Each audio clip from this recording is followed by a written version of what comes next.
Shalom semua, Jumat Tuhan, selamat malam. So, pada hari ini, tema yang telah diberikan kepada saya yaitu sudah selesai. Yang dipetik di dalam Yohanes 19 ayat 30. Yohanes 19 ayat 30. Berkatalah ia, sudah selesai.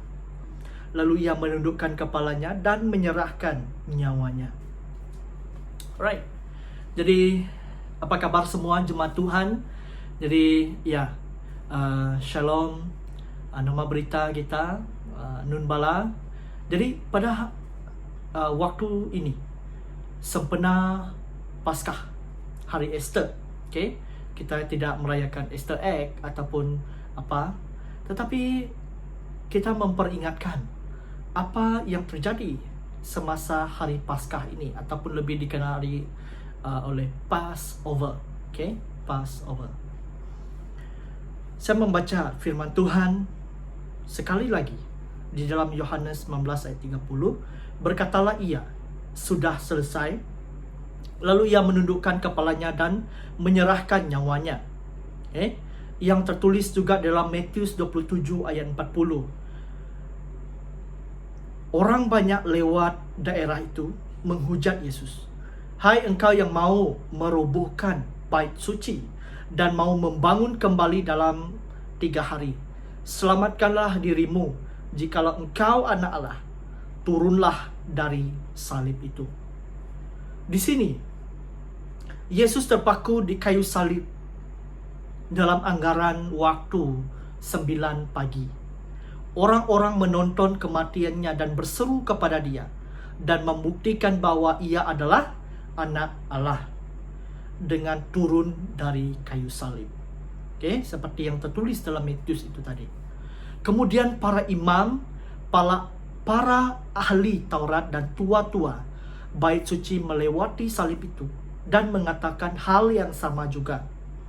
Ini tertulis dalam Matius 27 ayat 41 dan 42. Firman Tuhan berbicara. Demikian juga imam-imam, kepala bersama-sama dengan ahli Taurat dan tua-tua mengolok-olokkan dia dan berkata, orang lain ia selamatkan, tetapi dirinya sendiri tidak dapat ia selamatkan. Ia Raja Israel, baiklah ia turun dari salib itu, dan kami akan percaya kepadanya. Para prajurit Roma juga yang telah mencambuk dia sebelumnya memahkotai dia dengan mahkota duri dan menarik janggut dia dan juga mengolok-olokkan dia, meminta dia turun dari kayu salib dan menyelamatkan dia.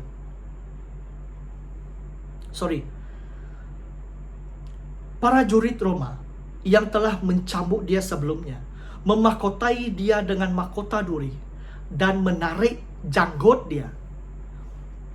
Baiklah ia turun dari salib itu.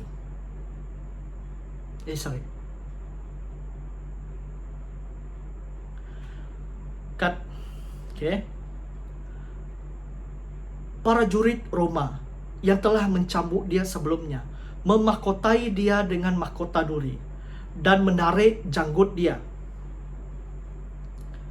juga mengolokkan, meminta dia turun dari salib, menyelamatkan dirinya sendiri. Tertulis di dalam Lukas 23 ayat 36 hingga 37. Juga para jurid mengolok-olokkan dia. Mereka juga mengajukan anggur asam kepadanya dan berkata, jika engkau adalah Raja Yahudi, selamatkanlah dirimu. Lukas 23 ayat 36 hingga 37.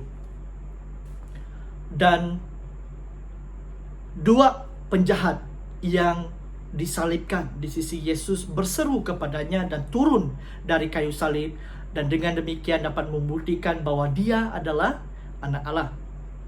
Ia menaruh harapan kepada Allah. Baiklah Allah menyelamatkan dia jikalau Allah adalah berkenan kepadanya. Karena ia berkata, aku adalah anak Allah. Bahkan penyamun-penyamun disalibkan bersama-sama dengan dia, mencelanya demikian juga. Lukas 23 ayat 39.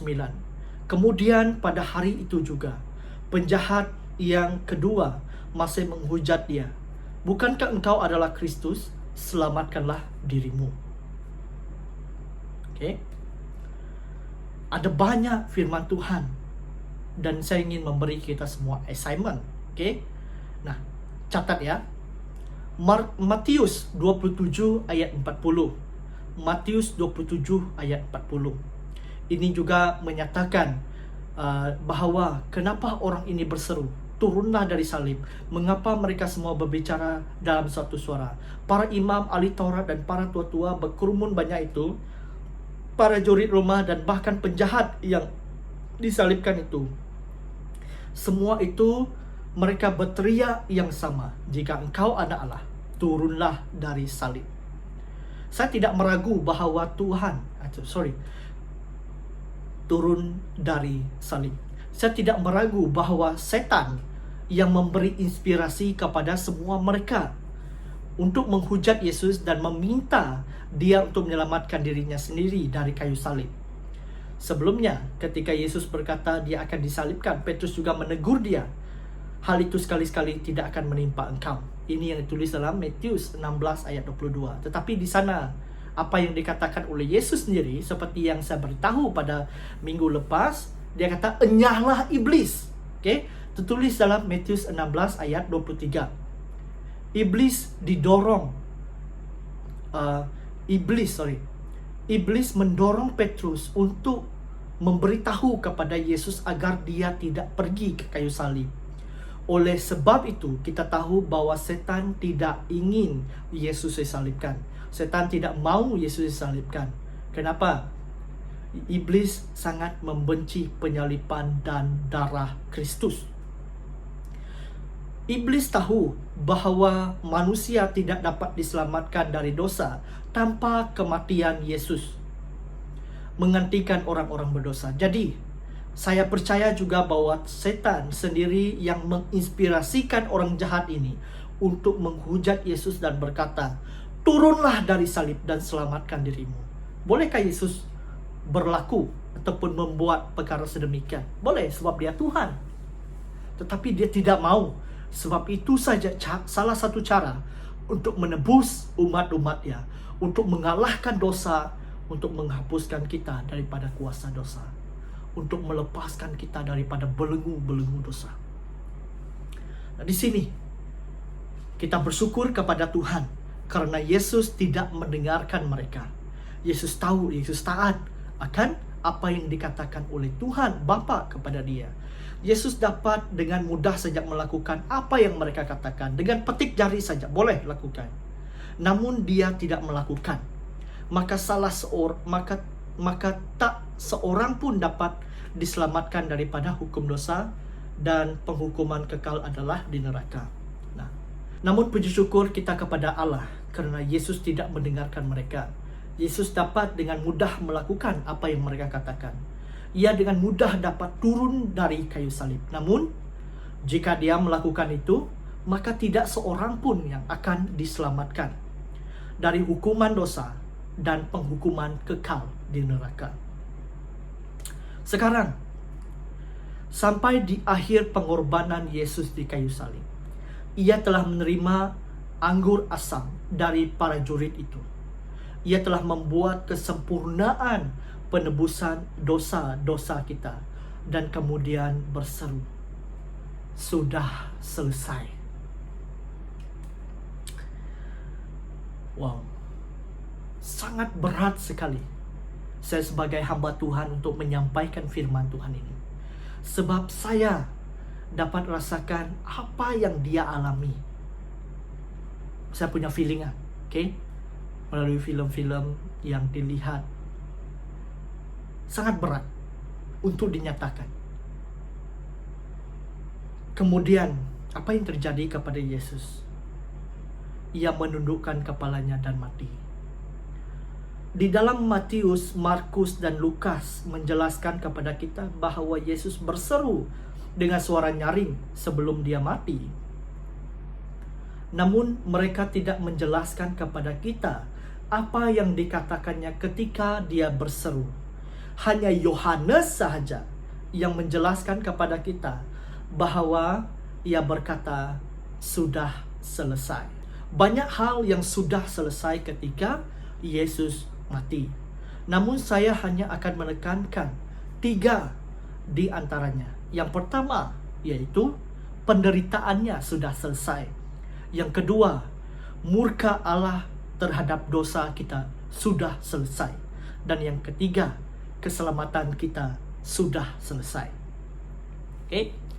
Jadi 3 poin utama ini yang menjadi asas untuk kita pada hari ini yang saya sudah siapkan kepada kita. Oke, mari kita melihat yang pertama. Penderitaan Yesus sudah selesai. Ia telah menderita sepanjang hidupnya. Ketika dia masih bayi, dia dikejar oleh Herodes untuk dibunuh. Yesus sudah membawa Maria dan bayi Yesus menyingkir ke Mesir untuk menyelamatkan dia dari pembunuhan sang raja itu. Dia telah disalahfahami selama hidupnya. Bahkan ibu dan saudaranya berpikir bahwa ia hilang ingatan. Ketika ia berkhotbah dan pada khotbah pertamanya, orang-orang mencoba untuk melemparkan dia daripada puncak tebing dan membunuh dia.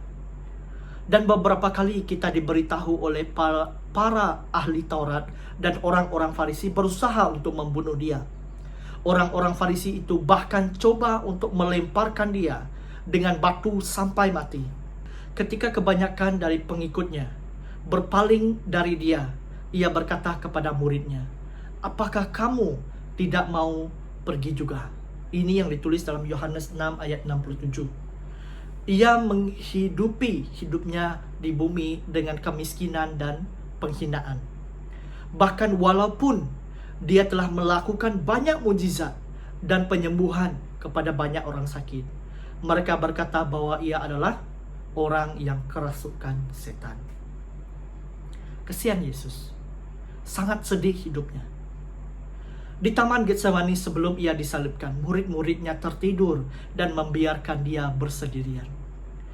Di sana juga, di Getsemani juga dia berdoa, peluhnya seperti tik-tik-tik-tik darah yang bertetesan di tanah. Dan ketika ia ditangkap beberapa menit kemudian, semua muridnya lari. Sangat sedih. Para jurid mengheret dia ke hadapan gubernur Roma Pontius Pilatus. Pilatus menyerahkan dia untuk dicambuk sampai mati. Mereka menarik janggutnya dan memukul wajahnya. Mereka memahkotai dia dengan mahkota duri sehingga dari kepalanya mengalir sahaja darah.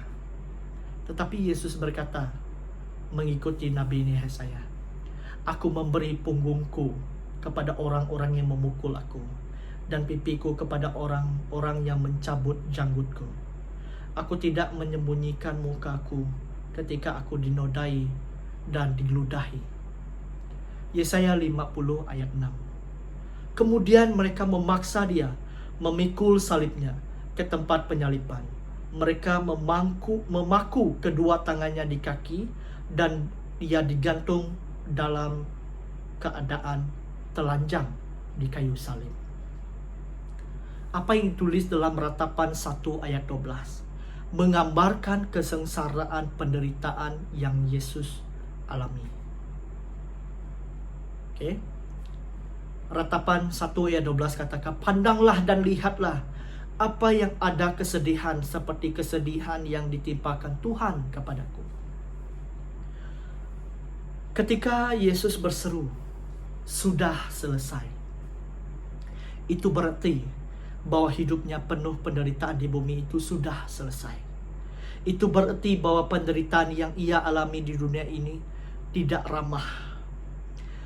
Di antara orang-orang yang penuh berdosa itu sudah selesai.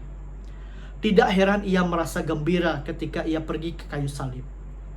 Yang ditulis dalam Ibrani 12 ayat 2 menyatakan, Ibrani 12 ayat 2, yang dengan mengabaikan kehinaan tekun memikul salib, ganti sukacita yang disediakan bagi dia. Ia pergi ke kayu salib dengan sukacita karena ia tahu itu akan mengakhiri penderitaannya di bumi, dan bahwa ia akan segera kembali ke surga di sebelah kanan Allah. Dia tidak heran, ia berseru, sudah selesai. Pada minggu lepas, ada beberapa gereja seperti Roman Catholic, Anglican yang saya tahu, mereka akan membuat Palm Sunday.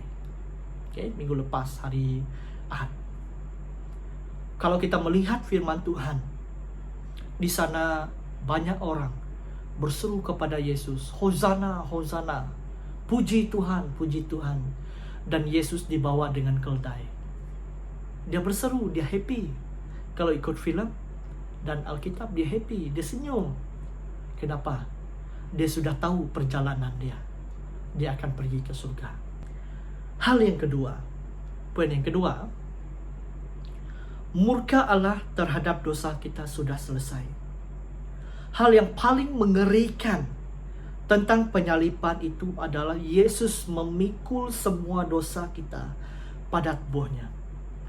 Dituliskan dalam 2 Korintus 5 ayat 21. Ia tidak mengenal dosa, dibuat dosa karena kita.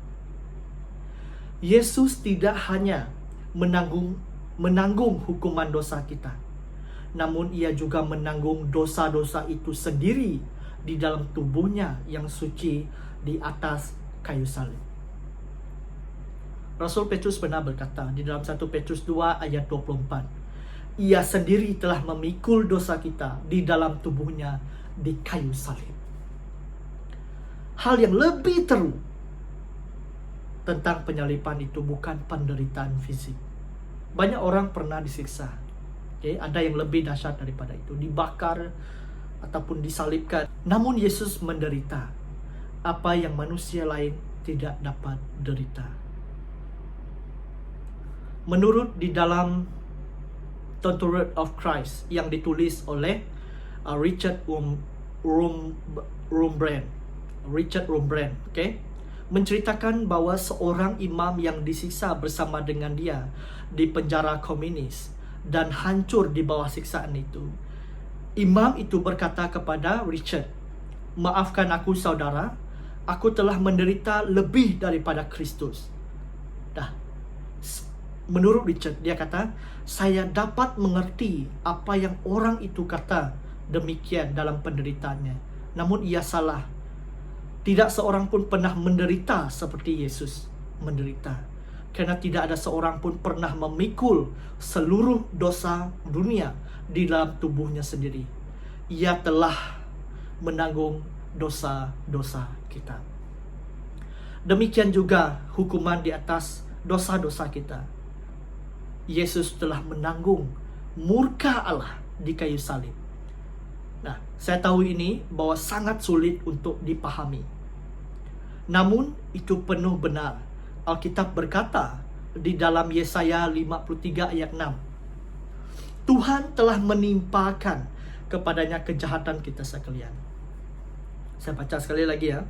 Tuhan berkehendak meremukkan dia dengan kesakitan apabila ia menyerahkan diri sebagai korban penebus salah. Pada pada Jumaat ini tadi, Jumaat lepas saya pernah membacakan firman Tuhan ini untuk kita.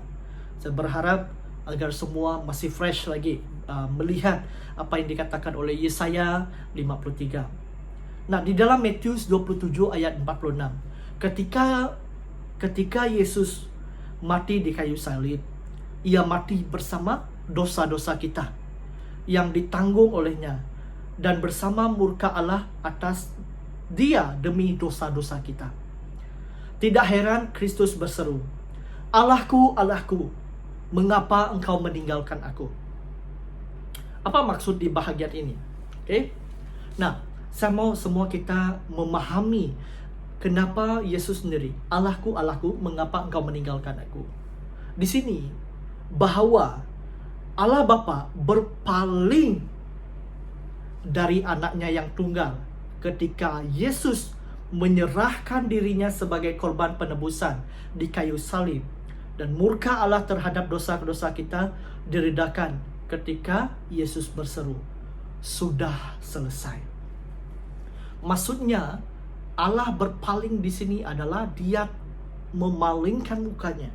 Dia tidak sanggup melihat anaknya disiksa. Dia tidak sanggup melihat dosa-dosa kita, karena kemuliaan Tuhan itu tidak dapat melihat dosa itu sangat kotor. Oleh sebab itu Dia berpaling. Oke? Dia berpaling. Bukan meninggalkan Yesus, tapi Dia berpaling. Ini bumi, Dia berpaling. Ketika kita percaya kepada Yesus, tidak ada murka ataupun penghukuman dari Allah akan jatuh ke atas kita. Kenapa? Karena penghukuman Allah atas dosa telah dijatuhkan atas Yesus ketika Ia mati di kayu salib. Namun jika Anda menolak Yesus, kita harus membayar dosa kita sendiri di neraka. Ingat, ya, kalau kita tolak Yesus. Poin yang ketiga, keselamatan kita sudah selesai. Beberapa waktu lalu, ketika 3 pemuda datang bertemu dengan saya dan mau diselamatkan, ketika ketiga pemuda itu sangat membenci ayahnya. Dia melanggar perintah kelima. Oke, kalian tahu apa perintah kelima? Oke, cek Keluaran 20 ayat 12. Dan saya memberitahu kepada mereka, saya mau mengajak kamu untuk percaya kepada Yesus dan memberikan dosa-dosa kamu disucikan, untuk disucikan dan memberikan dosa-dosa kamu. Oke, saya memberitahu kepada mereka untuk percaya kepada Yesus dan memberikan dosa-dosa kamu, menyerahkan diri kepada Tuhan supaya kamu disucikan oleh darah kamu. Menyerahkan dosa-dosa kamu, menyerahkan diri kepada Tuhan supaya kamu disucikan dengan darahnya yang sangat mahal. Salah seorang daripada mereka melakukan itu. 2 orang lagi tidak. Dan ia percaya kepada Kristus dan diselamatkan. Kemudian ia pergi kepada ayahnya dan meminta maaf. Namun 2 orang itu tadi, dia tidak percaya kepada Yesus. Tapi sebaliknya mereka pulang dan meminta ayah mereka untuk memaafkan mereka. Betapa memalukan. Mereka tidak percaya kepada Yesus, namun sebaliknya mereka percaya kepada perbuatan baik mereka sendiri dengan meminta maaf kepada ayah mereka. Namun Alkitab menyatakan, Titus 3 ayat 5, pada waktu itu Dia telah menyelamatkan kita, bukan karena perbuatan baik yang kita lakukan, tetapi karena rahmat-Nya yang telah menyelamatkan kita. Kita tidak diselamatkan oleh karena melakukan sesuatu. Bahkan walaupun apa yang kita lakukan itu adalah baik. Sebab itu saya selalu memberitahu kepada kita, especially my youth, saya mengajar kepada mereka, perbuatan baik tidak selalunya benar, tetapi perbuatan yang benar adalah baik. Oleh sebab itu, kita diselamatkan oleh karena anugerah Tuhan sahaja. Karena pekerjaannya di kayu salib sudah selesai. Berkata demikian, apa yang harus aku buat supaya aku selamat? Rasul Paulus berkata kepadanya, percayalah kepada Tuhan Yesus dan engkau akan diselamatkan. Kita semua harus diselamatkan dengan percaya kepada Yesus sahaja. Tidak ada Tuhan lain, tidak ada Allah lain yang boleh memberitahu kepada kita, akulah jalan kebenaran dan hidup. Tidak ada seorang pun dapat datang kepada Bapa kalau tidak melalui aku. The only one can say like that is Jesus Christ.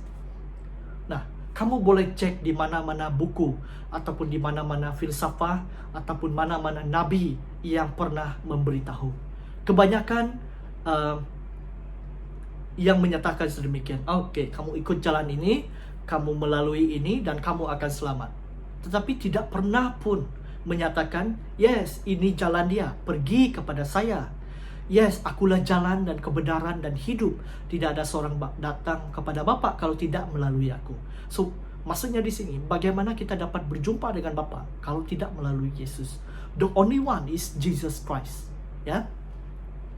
Jadi, jangan kita pernah meninggalkan Yesus sebagai Tuhan dan Juru Selamat kita. Hanya Yesus yang memberi penyelamatan. Hanya Yesus yang dapat membawa kita direct terus ke surga. Tanpa kita melakukan apapun. Tanpa kita membuat apapun. Tetapi kita sebagai orang percaya harus menjadi contoh yang benar kepada orang. Kita harus memberi tauladan kepada orang. Saya bagi satu example. Sebagai orang Kristian, kita melemparkan sampah ataupun kita membuang sampah sembarangan. Adakah itu satu contoh yang baik? Oke, sampah itu kotor kan? Sampah itu kotor, kita membuang sembarangan. Oke, dunia ini siapa yang cipta? Tuhan. Oke. Nah, kalau kita memberi satu contoh dan teladan yang buruk, itu menggambarkan Kristus yang buruk juga. So maksudnya, Kristus tidak pernah mengajar kita untuk melakukan sesuatu yang tidak baik, tidak memuliakan dia. Oke, itu salah satu contoh. Kedua, kita melihat orang lapar. Oke, tidak perlu melakukan apa-apa. Kita lihat dia lapar. Kasihan dia. Tetapi pernahkah kita tergerak? Yesus sendiri pernah tergerak ketika orang memerlukan bantu. Ini merupakan satu contoh dan tauladan yang harus kita lakukan. Menjadi role model. Seperti mana Yesus menjadi model. Tapi dengan kita percaya kepada Yesus, kita harus menjadi pelaku firman Tuhan. Bukan saya sudah percaya kepada Tuhan, bye-bye, yes. Duduk diam di rumah. Bukan masa MCO inilah. Tapi duduk diam di rumah tanpa melakukan apa-apa. Tidak perlu kebaktian. Tuhan Yesus telah menyelamatkan saya. Tidak perlu melakukan ini. Tuhan Yesus menyelamatkan saya. Apabila Tuhan datang di dalam hati kita, memberi penerobosan di dalam hati kita, memberikan kita tubuh yang baru, kita akan dibenarkan. Kita akan menjadi pelaku firman Tuhan yang setia. Di sini kita lihat bahwa Yesus telah melakukan segalanya untuk kita di kayu salib. Ketika ia berkata, sudah selesai. Itu berarti bahwa segala sesuatu yang kita perlukan sudah selesai. Sekarang tidak ada yang kita perlukan lagi selain daripada percaya kepada Dia, bahwa saat kita percaya kepada Yesus, kita akan diselamatkan oleh Dia. Seketika itu juga. Tidak perlu kita melakukan perbuatan baik baru Yesus menyelamatkan kita. Tidak perlu kita buat itu, buat ini, baru Yesus menyelamatkan kita. Tidak perlu penumpangan daripada pendeta ataupun pastor, ataupun mengalami revival, baru Tuhan akan menyelamatkan kita. Tidak perlu. Waktu Anda duduk di rumah, membaca dan menelaah firman Tuhan, masa itu juga Anda percaya kepada Tuhan, masa itu juga Tuhan akan menyelamatkan kamu. Dan sampai selama-lamanya.